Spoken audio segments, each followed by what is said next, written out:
Éternel Dieu, nous te disons merci. Éternel, tu es tellement bon. Tu nous as permis de vivre toute l'année 2021. Nous sommes aujourd'hui le dernier culte de l'année 2000, le dernier culte de fin de semaine de l'année 2021. Et tu nous as tous gardés. Et en cette fin d'année, tu as un message pour nous qui va nous encourager à entrer dans l'année 2022 avec foi et détermination.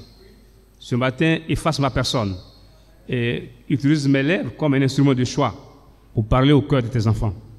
Bénis et prends tous les aspects de ce culte en compte et qu'en tout chose l'honneur et la gloire te reviennent. Au nom de Jésus, Amen.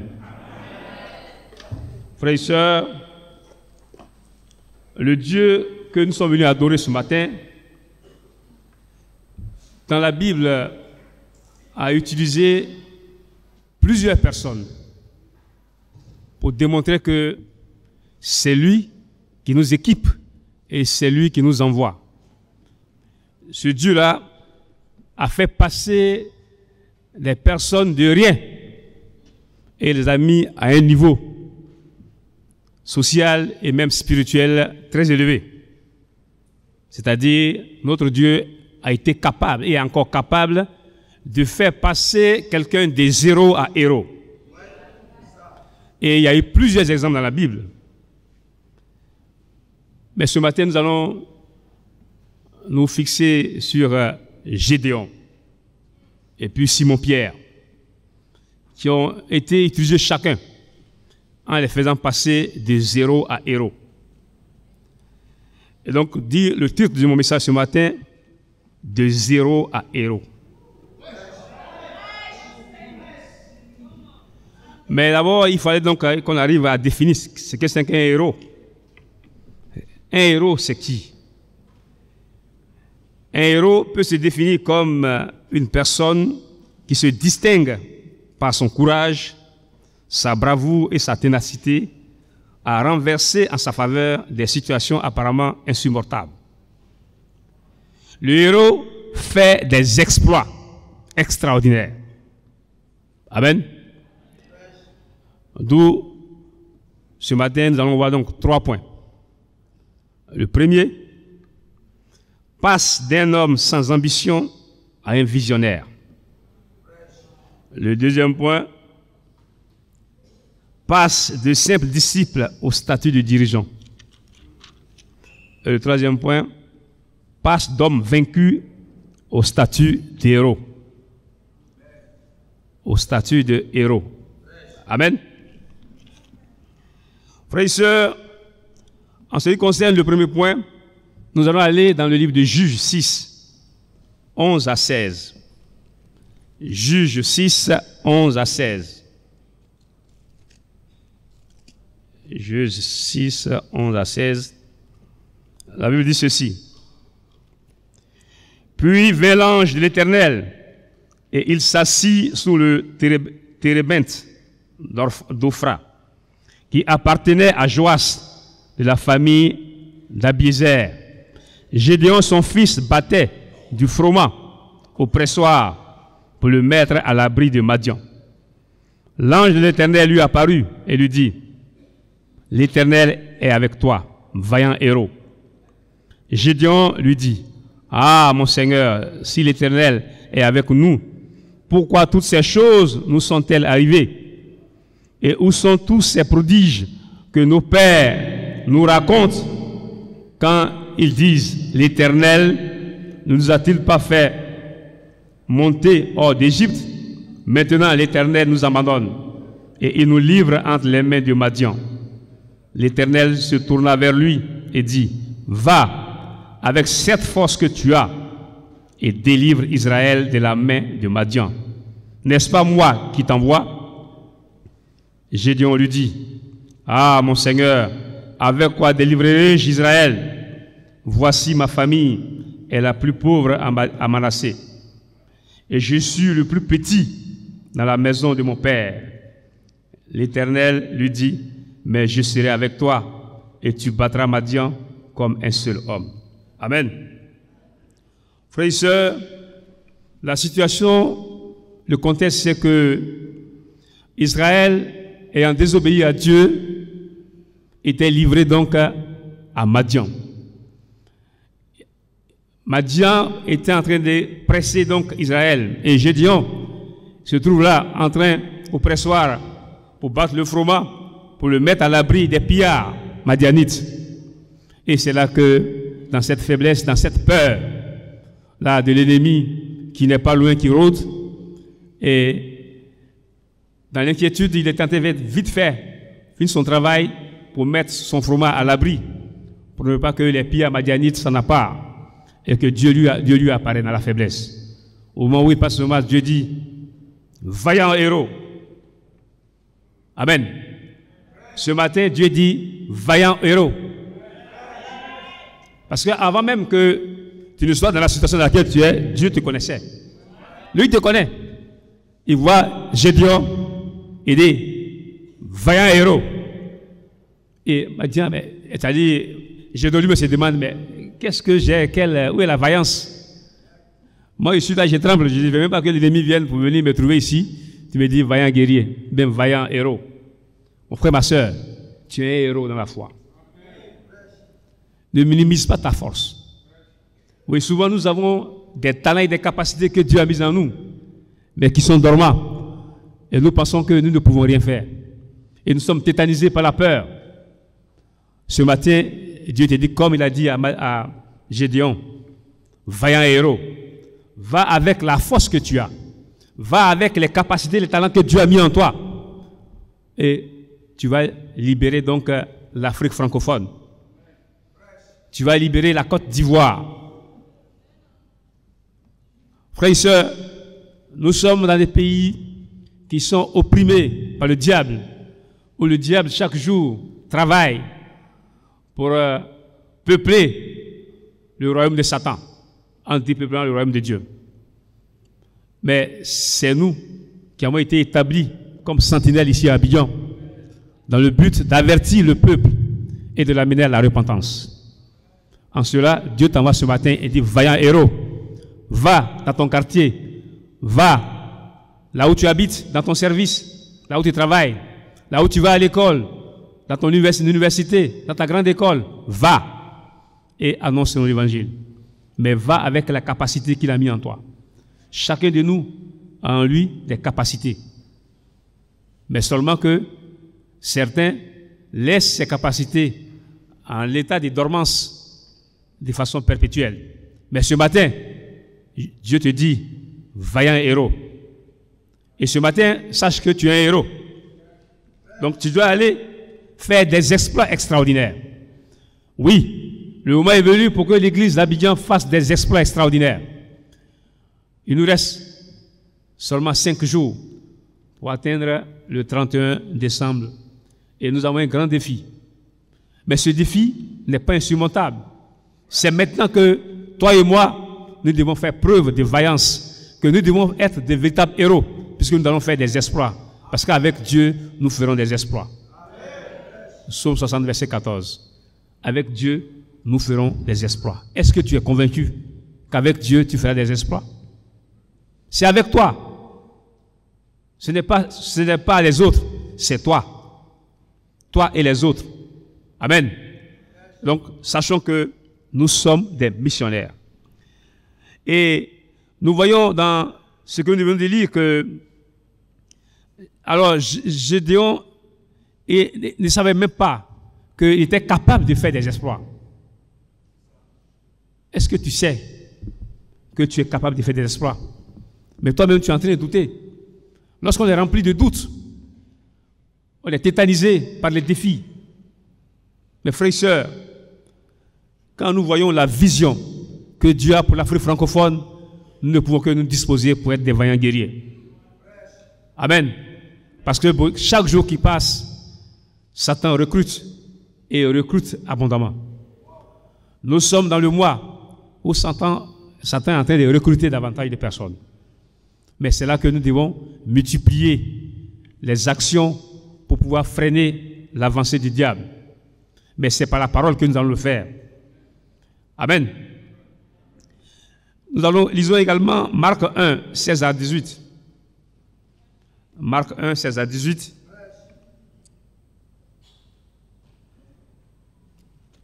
il s'agit de Jésus qui est venu sur la terre avec sa vision.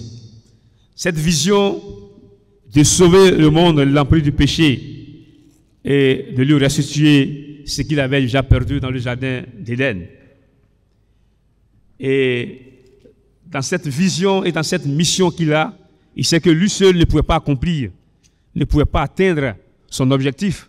Alors, il va aller donc au bord de l'eau pour faire des personnes anonymes des hommes importants aujourd'hui. Puisque 2000 ans plus tard, nous sommes en train de parler de ces personnes. Mais qui sont ces personnes? Simon-Pierre, un pêcheur professionnel. Mais si je te demande ce matin, donne-moi le nom d'un pêcheur, un grand pêcheur célèbre ici en Côte d'Ivoire. Tu ne vas même pas trouver, parce que c'est des personnes. C'est vrai, nous voyons les poissons au marché, nous les consommons, mais on ne sait pas qui les a attrapés. Ce qu'on sait, c'est les pêcheurs qui ont attrapé. Mais qui? Donc s'il restait dans ce travail, dans ce métier, on n'aurait jamais connu qui est Simon-Pierre. Seulement que Simon-Pierre, c'était un nom, on allait voir sur le calendrier, et puis l'attribuer à nos enfants. Mais on n'allait même pas savoir que Simon-Pierre a dirigé l'église après Jésus. Mais aujourd'hui, si on parle de Simon-Pierre, c'est parce que sa destinée a été changée par le Christ. Et en tant que disciple de Jésus, notre rôle, c'est de changer le destin des peuples. Amen. Et voilà ce qui s'est passé au bord du lac. Comme il passait le long de la mer de Galilée, il vit Simon et André, frères de Simon, qui jetaient un filet dans la mer, car ils étaient pêcheurs. Jésus leur dit, suivez-moi, et je vous ferai pêcheurs d'hommes. Aussitôt, ils laissèrent leur filet et le suivirent. Amen. Voilà des gens, leur rôle chaque matin, chaque jour, c'est de jeter le filet à l'eau, attraper les poissons, quelques poissons. Et leur vie, c'était ça, toute leur vie, c'était sur l'eau. Venir le soir, vendre un peu, retourner encore. Ça, c'était leur vie. Jésus les regarde. Jésus sait que ces personnes ont des valeurs en eux. Ils ont des vertus, compte tenu de leur travail qu'ils font. Parce qu'en réalité, un disciple de Jésus, il a les mêmes qualités qu'un pêcheur de poissons. Premièrement, le courage. Ces hommes étaient courageux. Ces hommes étaient patients. Les pêcheurs sont patients. Quand ils vont, ils mettent le filet, ils attendent. Un disciple doit être patient. Ils sont persévérants. Quand ils sont allés aujourd'hui, ça n'a pas marché. Ils ne jettent pas leur filet. Le lendemain, ils retournent dans l'espoir d'attraper encore du poisson. Ils sont persévérants. Ils ne pêchent pas en eau trouble. Ils ne mélangent pas l'eau là où ils mettent leur filet. Quand ils mettent le filet, le coin calme et puis les poissons viennent. Un disciple ne doit pas être un palabreux. Un disciple doit être un homme de paix. C'est ainsi qu'il passe sa manière de vivre, il peut évangéliser. Si au quartier, tu as un trouble fait, malgré le message que tu vas prêcher qui est puissant, mais ton comportement annule ton message. Et donc Jésus sait que ces personnes anonymes qui, avec leur travail, leur courage, leur patience, leur persévérance et leur paix, leur comportement de paix, il peut avoir un impact certain dans son ministère pour réaliser sa vision. Il dit, suivez-moi. Aussitôt, Pierre, Simon et André ont abandonné leur filet et ont suivi Jésus. Amen. Frères et sœurs, Simon, Pierre et son frère André n'étaient pas en train de voir Jésus pour la première fois là. Ça, c'était la seconde fois. La première fois, c'est quand André et Jean étaient avec Jean-Baptiste qui était leur maître. Ils sont d'abord disciples de Jean-Baptiste. André et Jean sont les disciples de Jean-Baptiste. Et Jésus vient passer. Et Jean-Baptiste dit à André et à Jean, voici l'agneau de Dieu. Voici le Messie. Et comme à chaque fois ils entendaient la venue du Messie, quand ils ont entendu, ils l'ont suivi. La Bible dit qu'ils ont passé une journée avec Jésus. Quand tu passes une journée avec Jésus, tu n'es plus la même personne. Quand Simon et Jean sont quittés face à Jésus, André et Pierre, Jean sont venus. André est allé évangéliser son frère Simon. Il dit, j'ai vu le Messie. Et lui aussi, il a amené vers Jésus. Et c'est Jésus qui lui a donné une nouvelle identité. Quand tu rencontres Jésus, ton identité change. Simon est passé de Simon à Simon-Pierre. Parce que Jésus savait que c'est sur ce roc qu'il allait bâtir son église. Il dit, tu es Pierre. Désormais, tu t'appelles Pierre, Céphas. Donc quand tu rencontres Jésus, ton destin et ton identité changent. Et donc, avec ces hommes, Jésus savait qu'il allait bouleverser le monde. Il va leur communiquer sa vision. Oui, ils sont passés de zéro à héros.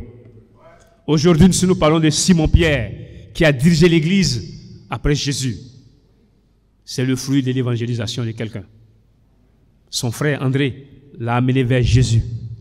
Qui tu amènes vers Jésus? Qui es-tu en train d'amener vers Jésus? Pour que Jésus sache son identité et sa destinée. Frères et sœurs, nous-mêmes, nous sommes passés, si nous voulons passer de zéro à héros, nous devons ouvrir la bouche. Avec la bouche fermée, nous demeurons toujours zéro. Mais avec la bouche ouverte et le témoignage, nous passerons de zéro à héros. Donc voilà pourquoi, ce matin, j'invite l'Église à investir les rues d'Abidjan et à proclamer la vérité. Par des prêches publiques.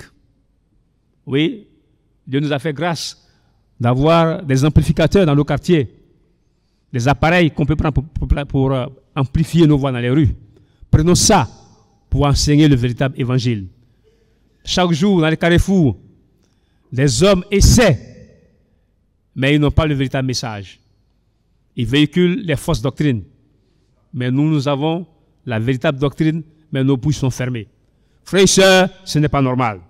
Il est l'heure de se repentir et d'aller prêcher l'évangile véritable. Si les gens n'entendent pas l'évangile, comment vont-ils croire à cet évangile? La foi vient de ce qu'on entend. Et ce qu'on entend vient de la parole de Dieu. Mais s'il n'y a personne qu'on envoie, comment est-ce que les gens peuvent prêcher? Frères et sœurs, amenons nos disciples dans les rues et proclamons la vérité. En cette 20 années, les gens ont besoin d'entendre la vérité. La religiosité ne sauve pas, mais c'est le christianisme qui sauve. Allons et communiquons les valeurs du christianisme dans nos environnements. Amen. Frères et sœurs, l'esprit que nous avons reçu, ce n'est pas un esprit de timidité, un esprit de honte. Pourquoi avons-nous honte de vendre un produit qui marche? Jésus est un produit qui marche. Nous l'avons expérimenté. Mais nous savons qu'avec les autres, ça marchera. Si tu es assis ici, si tu as laissé tes copines, tes copains, tu as laissé ton travail, tu as laissé certaines choses, ce que les autres peuvent aussi changer. Va avec ton propre témoignage et tu vas renverser les faux raisonnements. Allons dans les rues d'Abidjan et prêchons la vérité. Amen. Le deuxième point, passe de simple disciple au statut de dirigeant. Frères, quand Dieu a vu Gédéon, il lui a donné une grande vision. Il lui a montré que toi, tu vas libérer Israël des mains des Madianites. Et lui, il fait référence à sa famille. Ma famille, mon peuple est le plus petit. Dieu ne regarde pas tout ça. Regarde celui qui t'envoie. Dieu ne regarde pas de quel peuple tu es, de quelle famille.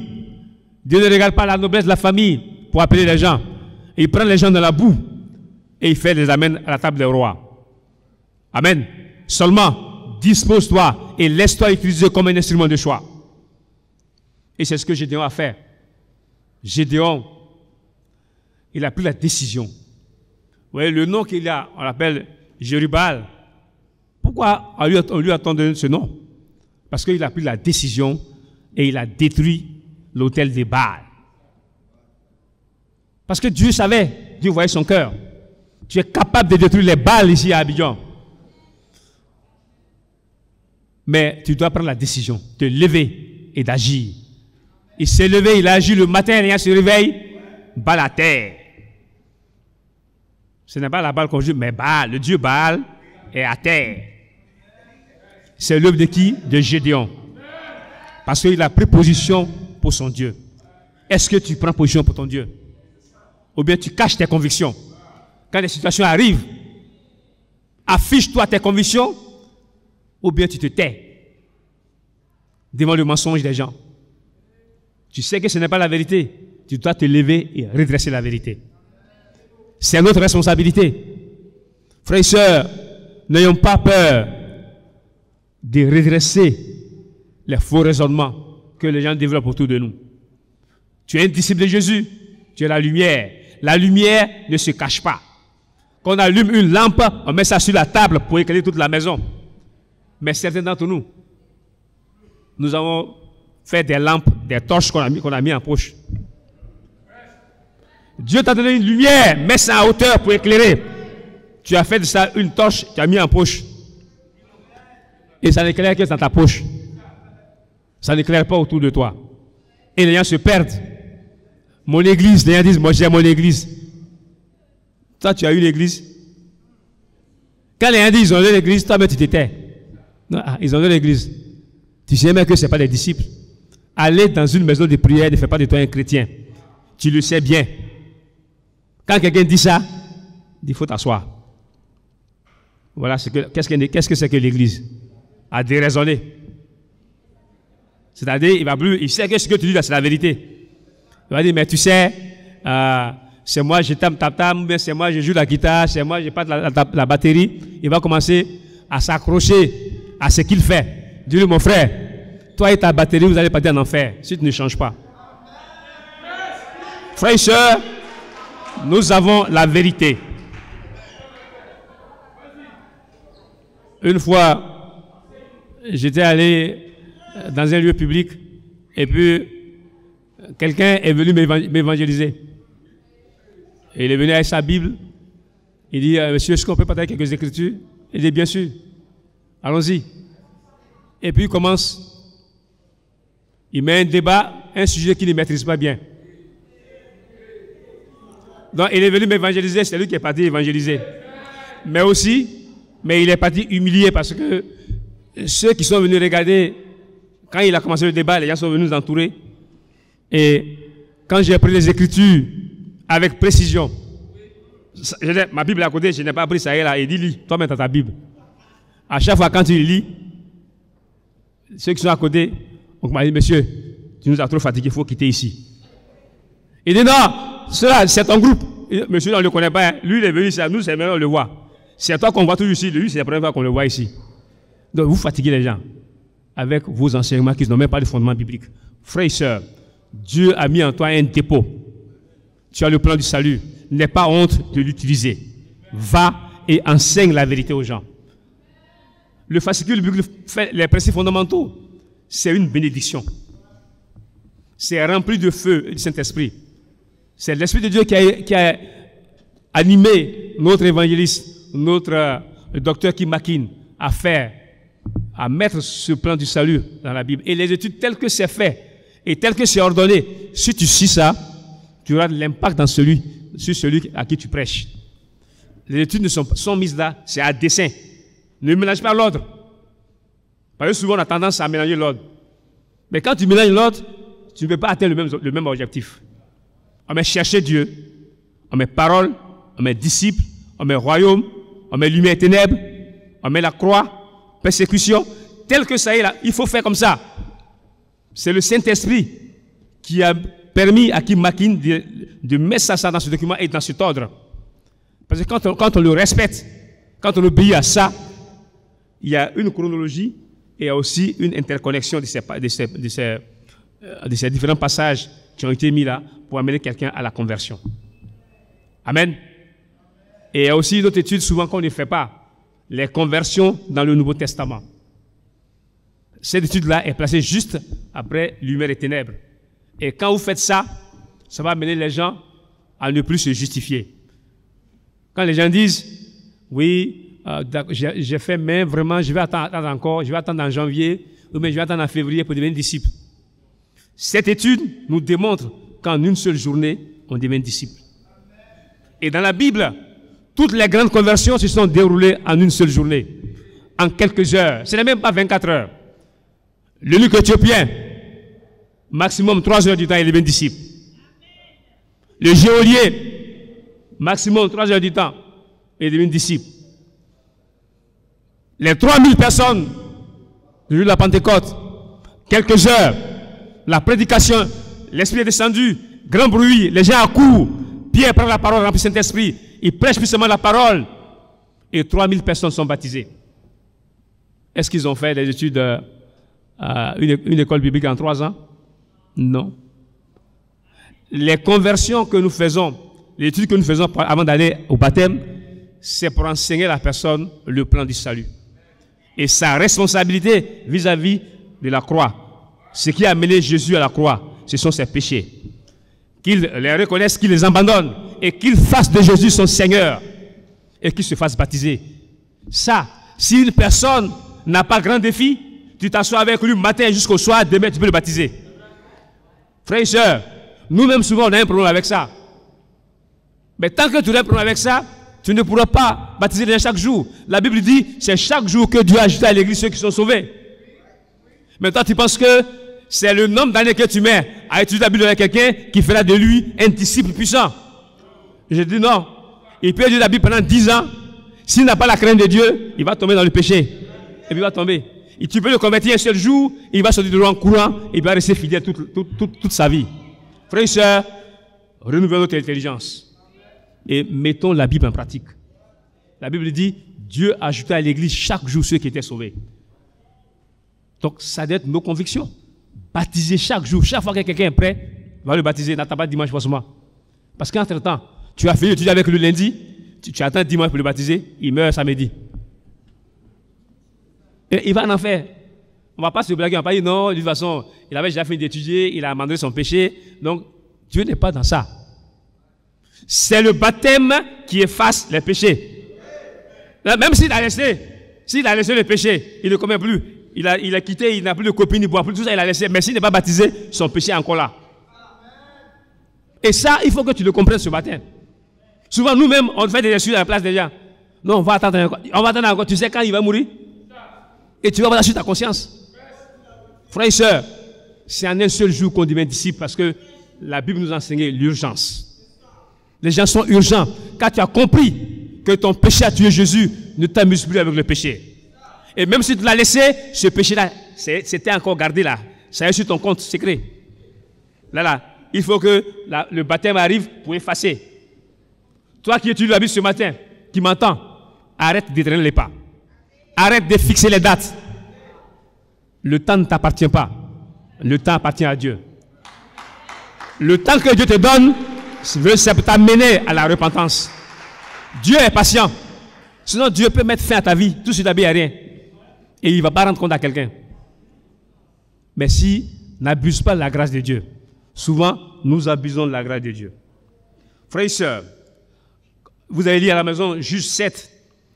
Juge 7 ici, où Gédéon va prendre son destin en main et il va aller sur le terrain avec des guerriers à qui il va donner des instructions et lui-même va au front et il arrive donc à avoir la victoire sur Madian. C'est ça. Devenir disciple de Jésus est une grâce de Dieu, mais devenir dirigeant dans le royaume de Dieu est un mérite. Frères et sœurs, on est disciples par grâce, pas plus grâce. Dieu a pitié de nous.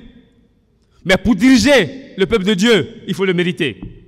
Il faut aller sur le terrain pour remporter la victoire. Gédéon a remporté la victoire sur le terrain et le peuple lui dit maintenant, c'est toi qui es notre dirigeant. Il faut nous diriger. Est-ce que par ton engagement, les disciples te réclament à la direction? Par ton engagement, ceux que tu diriges doivent dire, viens, c'est toi qui vas nous diriger. C'est cela. La direction, ça se mérite. Ouais, souvent, on dit, ah, vraiment, pourquoi lui là, il dirige? Oui, il dirige parce que il est allé diriger, et puis on l'a nommé comme dirigeant. On ne te nomme pas et puis tu vas diriger. Tu diriges et puis on confirme ta nomination. Amen. Donc c'est ton travail qui confirme ta nomination. Frères et sœurs, voilà pourquoi nous devons être des disciples de terrain. Nous devons être sur le terrain, en train de transmettre les convictions. 2 Timothée 2, verset 2. 2 Timothée 2, verset 2. 2 Timothée 2, verset 2 dit ceci.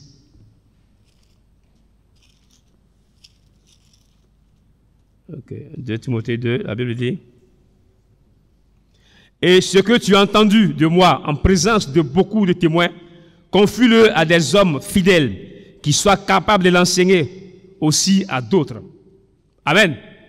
C'est l'apôtre Paul qui parle donc à son fils Timothée, fils dans la foi, pour dire ce qu'il a entendu de lui, les convictions que Paul lui a transmises, que ces convictions, lui aussi à son tour, qu'il les transmette à des hommes capables. Donc, l'un des critères de la direction, c'est la capacité à enseigner et à transmettre des convictions de Dieu. Le dirigeant doit être capable de transmettre des convictions. Amen. Voilà pourquoi on dit, diriger, c'est le mérite, c'est la capacité. Si tu n'as pas la capacité d'enseigner aux autres ce que la Bible dit, tu ne peux pas les diriger. Ou bien tu vas diriger avec les prophètes du village. Non, c'est l'enseignement de la Bible. Maintenant, toi, tu n'es pas capable de les transmettre. Comment est-ce qu'on peut te nommer devant une DB? C'est ça. Frères et sœurs, nous devons développer nos capacités. Nous devons faire le renforcement des capacités spirituelles pour que nos églises maisons puissent aller de l'avant et que nous puissions également élever nos dirigeants autour de nous pour nous aider à réaliser la tâche que Jésus nous a confiée. Paul recommande donc à Timothée de choisir des hommes capables d'enseigner les convictions chrétiennes aux autres. Oui, nous aussi, nous ne devons pas faire autre chose que de transmettre les convictions bibliques. La bonne volonté ne suffit pas pour être dirigeant, mais il faut joindre à la bonne volonté la capacité de faire l'œuvre de Dieu. Amen. C'est vraiment important. Tu as la bonne volonté, c'est bien, mais ajoute à la bonne volonté la capacité à faire les choses spirituelles. Amen. À transmettre. Parce que nous devons renverser les faux raisonnements, les gens. Si tu ne lis pas, mais pour pouvoir être capable de renforcer la capacité de renverser les faux raisonnements, il faut que tu sois dans la Bible. Il faut que tu sois en train de persévérer dans l'enseignement des apôtres. Est-ce que tu médites? Est-ce que tu lis ta Bible? Qu'est-ce que tu es en train de lire qui puisse t'aider à renforcer tes capacités? Frères et sœurs, mon frère Bélé Marius ici avait prêché sur le fait que c'est l'église de Jésus. Et l'église de Jésus, Jésus a mis une feuille de route qu'il faut suivre pour bâtir son église. Il dit, je bâtirai mon église. C'est lui qui bâtit l'église. Et il bâtit avec des matériaux qu'il a déjà mis là. Ne laisse pas les matériaux que Jésus a mis là pour prendre d'autres matériaux pour venir construire. La maison va s'écrouler. L'église de Jésus est solide parce qu'il a mis un enseignement. Il a déjà mis sa feuille de route. Toi, ce que tu dois faire, c'est de le mettre en pratique. Utilise les éléments qu'il a mis à ta disposition. Ne prêche pas un autre évangile. L'évangile est déjà prêché. Tout ce qu'on te demande, va et fais la même chose. Ce qui a déjà marché, marchera encore. La première église, ils ont persévéré dans l'enseignement des apôtres. Aujourd'hui, nous aussi, nous devons persévérer dans l'enseignement des apôtres. Chaque jour, ils méditaient la Bible. Chaque jour, tu dois méditer. Pourquoi? Tu pries, c'est toi qui parles à Dieu dans la prière. Quand tu médites, Dieu te répond par rapport à ta prière. Tu as prié le matin, mais tu n'as pas médité. Ça veut dire que tu as parlé à Dieu, Dieu ne t'a pas répondu. Voilà pourquoi nous pouvons être des disciples qui ne sont pas fructueux. Parce que nous seuls on parle, mais on n'écoute pas Dieu. Dieu parle, tu parles à travers ta méditation. Dans ta prière, c'est toi qui parles à Dieu. Tu lui exposes, tu lui montres ta reconnaissance et tu lui présentes tes requêtes. Mais pour qu'il te réponde, c'est toi-même prends ta Bible, dans ta lecture, ta méditation, Dieu répond. Et là, ça va agir sur ton comportement. Parce que quand tu lis, il y a des défis à relever dans la méditation. C'est Dieu qui parle à ton cœur. Autrefois, Dieu a parlé par les saints prophètes, comme la Bible dit en Hébreux 1, verset 1. Autrefois, Dieu a parlé par les saints prophètes. Mais aujourd'hui, il parle par Jésus, par la Sainte Bible. Jésus a parlé ça ici, de Genèse à Apocalypse. Ne t'attends pas pour dire que tu es en train de dormir et va dire, mon fils, et puis tu vas attendre la voix. Si c'est ça que tu attends, c'est que tu vas rester là. Dieu a parlé autrefois par les saints prophètes. Parce qu'il n'y avait pas de Bible. Qu'est-ce qui allait être la base de la foi des gens d'autrefois? Voilà pourquoi Dieu a utilisé les prophètes et des miracles. Mais aujourd'hui, tous les miracles sont ici. La parole de Jésus est là. Il faut la prendre. Si tu veux connaître Jésus, c'est ici. Tu veux savoir qui est Dieu, le Saint-Esprit, c'est ici. C'est une parole qui est remplie de vie et de puissance. Prends ça, apprends les passages et va les pratiquer. Donc Dieu nous parle par la Bible. Ce n'est pas par autre moyen. Beaucoup vont dans les églises parce qu'ils veulent qu'on fasse des prophéties sur eux. Frères et sœurs, la Bible dit les prophéties cesseront. Et les prophéties ont cessé. Voici ça. Ce matin, je suis un prophète. Parce que je parle de la part de Dieu. La définition du prophète, ce n'est pas quelqu'un qui fait de la divination, quelqu'un qui prédit l'avenir. Le prophète, c'est un porte-parole de Dieu. Ce matin, c'est la parole de Dieu. C'est les passages bibliques que je prends. Ce n'est pas moi qui ai écrit ça. C'est les paroles inspirées du Saint-Esprit que je vous lis. Amen. Donc ce matin, je suis un prophète. Quand la Bible dit les prophéties cesseront, c'est-à-dire tous les disciples sont des prophètes. Toi-même, tu es un prophète. Tu es un prophète qui attend d'autres prophètes. Tu viens ici, pourquoi on te dit que tu vas venir demain, tu vas partir aux États-Unis. Ça, ce n'est pas une prophétie. Tu parles aux États-Unis et puis aller vivre dans le péché. Donc, les bénédictions, là, ça n'a rien à voir avec la prophétie. Dieu donne ça même aux païens. D'abord même, quand tu prends 1000 personnes qui sont parties aux États-Unis, combien sont chrétiens? Beaucoup vivent, près de 995 vivent dans le péché. Ils sont allés chercher leur vie, chercher l'argent, même dans les raccourcis. Donc, fais un projet pour dire que on va prier pour que je parte aux États-Unis, c'est bien, c'est pas mauvais. Tu peux voyager. Mais ne pense pas que comme tu as eu un billet d'avion pour aller aux États-Unis, ne dis pas que c'est Dieu qui t'a béni. Ce n'est pas forcément synonyme de bénédiction.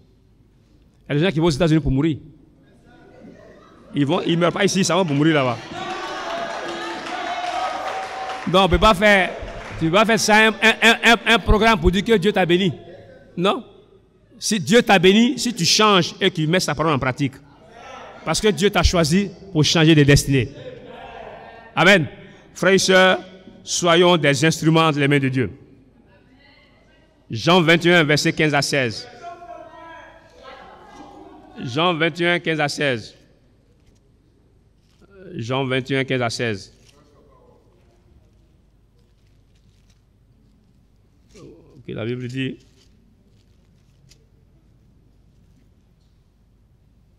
Après qu'ils eurent mangé, Jésus dit à Simon-Pierre, « Simon, fils de Jonas, m'aimes-tu que ne m'aime ceci ?» Il lui répondit, « Oui, Seigneur, tu sais que je t'aime. » Jésus lui dit, « Paie mes agneaux. » Amen.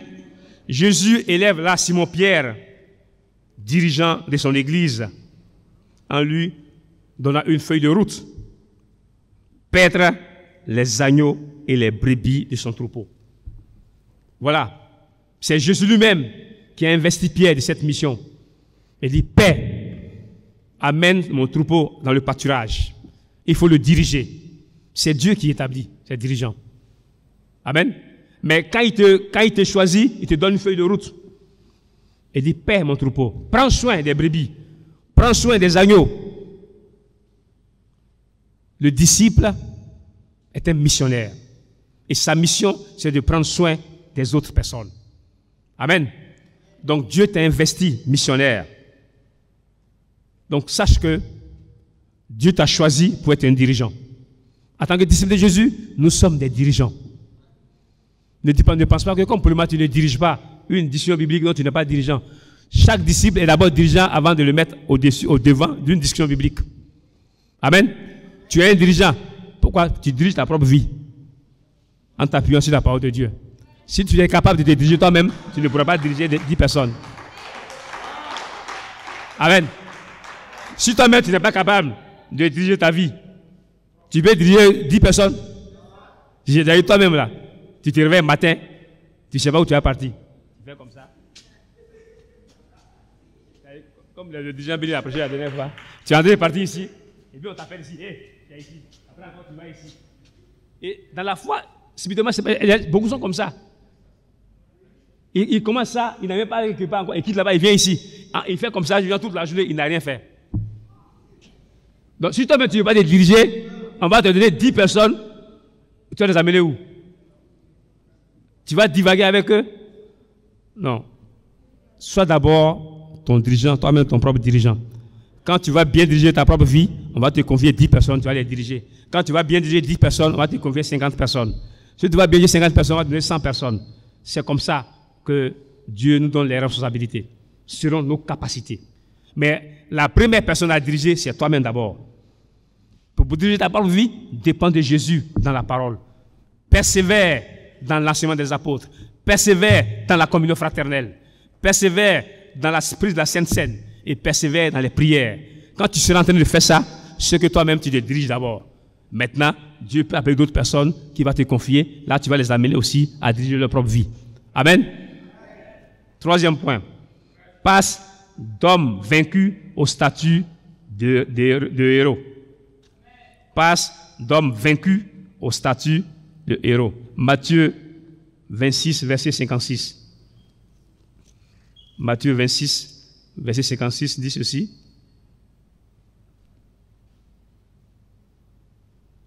Mais tout cela est arrivé afin que les écrits des prophètes soient accomplis.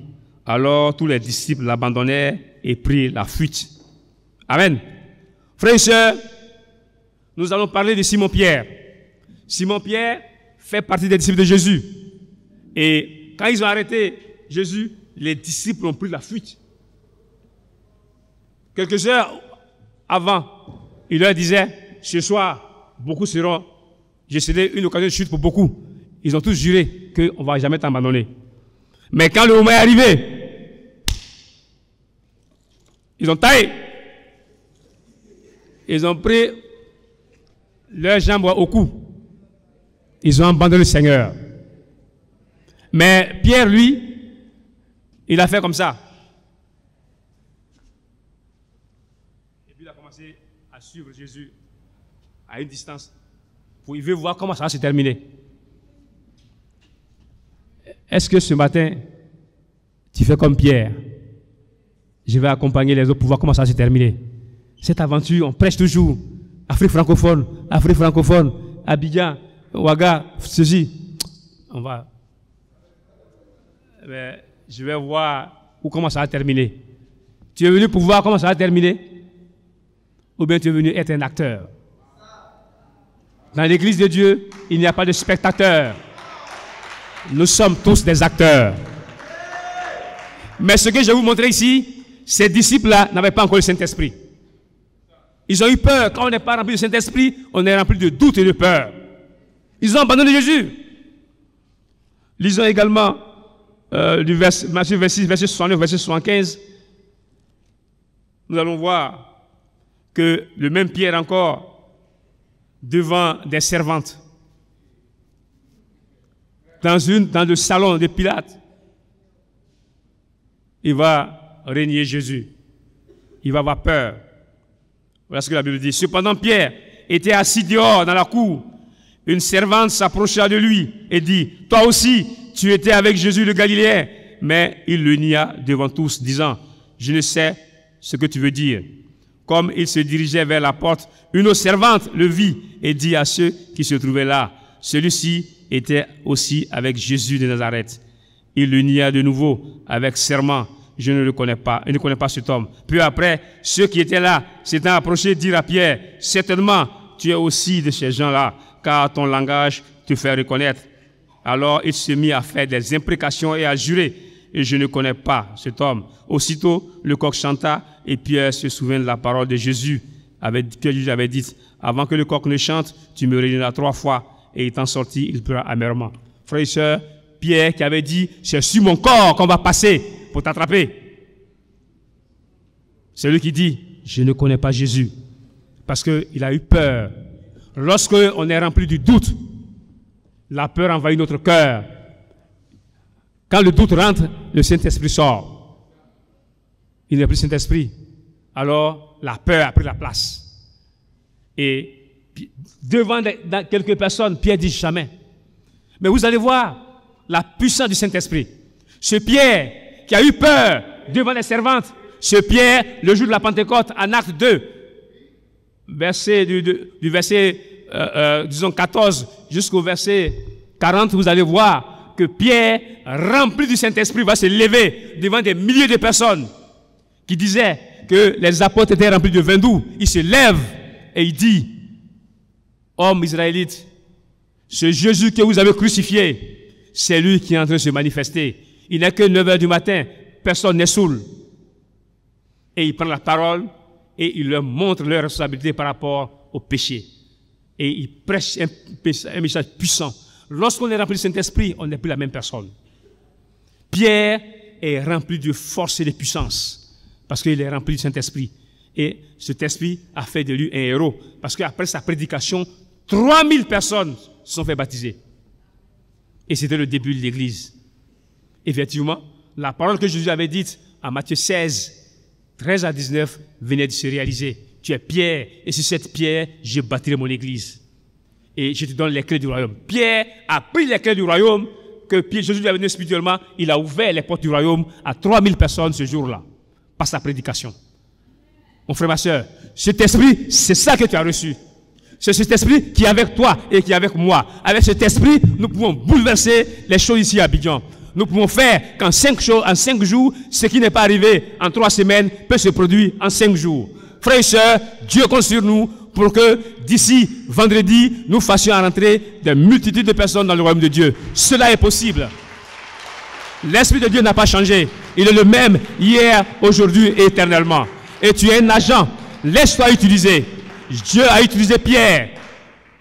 Pierre qui a régné Jésus parce qu'il est en peur. Maintenant, rempli de Saint-Esprit, la peur a disparu. Et ces personnes, comme Pierre, on sait comment ils ont fini. Ils ont été des martyrs. Ils ont été persécutés. On les a décapités à cause de Jésus. Ceux qui ont eu peur d'être arrachés, chicotés, ils ont eu peur de 39 coups des Juifs. Maintenant, ils n'ont pas eu peur de l'épée parce qu'ils étaient remplis du Saint-Esprit. Cet esprit qui est un esprit de force et de puissance, comme le dit le passage de Timothée, 2 Timothée 1, verset 7, qui dit que l'esprit que nous avons reçu n'est pas un esprit de timidité, c'est un esprit de force et de puissance. Oui, cet esprit de force et de puissance que tu as reçu t'amène à aller braver les gens pour leur annoncer le plan du salut. Même on va te persécuter, mais sache que Jésus a vaincu la persécution. Il a remporté la victoire. Avec Jésus, nous serons plus que vainqueurs. Allons-y et témoignons puissamment. C'est vraiment important que nous le comprenions. Et vous savez aussi, vous pouvez lire sur la maison, et Acte 4, verset 18 à 20, lorsque les apôtres ont été mis en prison, ils venaient de faire un miracle. Ils ont fait marcher un paralytique, et pour ça, cela a attiré des foules à Christ, et ça n'a pas plu aux Juifs. Il dit, si on les laisse, ils vont drainer tout ce monde, cela gagné à la cause de Christ. Appelons-les, on les a mis en prison, on les a chicotés, on dit, on vous interdit de parler en ce nom-là. Voilà ce que Pierre et Jean vont leur répondre. Lorsque tu es rempli de cet esprit, tu n'as pas peur. Ta vie ne te dit plus rien. Tu ne vis plus pour toi, tu vis pour Christ. Allez, 2 Corinthiens 5, verset 17, là, tu réalises dans ta vie. Et ça s'est réalisé ce jour-là dans la vie de Pierre et Jean. Au verset 18, au verset 20, à ce que la Bible dit. Et les ayant appelés, il leur défendit absolument de parler et d'enseigner au nom de Jésus. Pierre et Jean leur répondirent, je suis juste devant Dieu de vous obéir plutôt qu'à Dieu, car nous ne pouvons pas ne pas parler de ce que nous avons vu et entendu. Frères et sœurs, ceux qui parlent là ne sont pas dans un café sous les climatiseurs. On vient de les chicoter. Ils viennent de subir 39 coups. On l'a mis en prison de chicoter. Et on leur dit, on vous ne parlez plus. Parce que quand ils sont quittés là-bas, ils étaient encore quelque part en train de prêcher. On les appelle, on dit, on vous a pas dit où t'es, ne parlez plus de ce Jésus-là. Il dit, jamais. Si vous voulez tuer nous, pour ce qu'on a vu et entendu, Pierre a changé. Les disciples ont changé. Ils étaient remplis de plein de doutes, mais avec la puissance de l'Esprit qui est avec eux, ils ont fait de grandes choses. Ils étaient prêts à donner leur vie pour sauver les âmes. Frères et sœurs, soyons prêts également à donner notre vie pour sauver les âmes. Et pour finir, nous devons retenir que pour passer de zéro à héros, tu dois passer d'un homme sans ambition à un homme de vision. Tu dois saisir la vision du royaume. Deuxième point, tu dois passer de simple disciple au statut de dirigeant. Chaque disciple doit aspirer à être un dirigeant d'édition biblique. Et numéro 3, passe de personnes vaincues au statut de héros. Pierre était un homme vaincu parce qu'il avait fui, il a régné Jésus. Mais lorsque le Saint-Esprit l'a investi, alors Pierre a prêché l'évangile devant plusieurs milliers de personnes et 3000 personnes sont rentrées dans le royaume. Et Pierre était prêt à donner sa vie pour sauver des âmes. Allons-y et partons de zéro à héros. Que Dieu vous bénisse!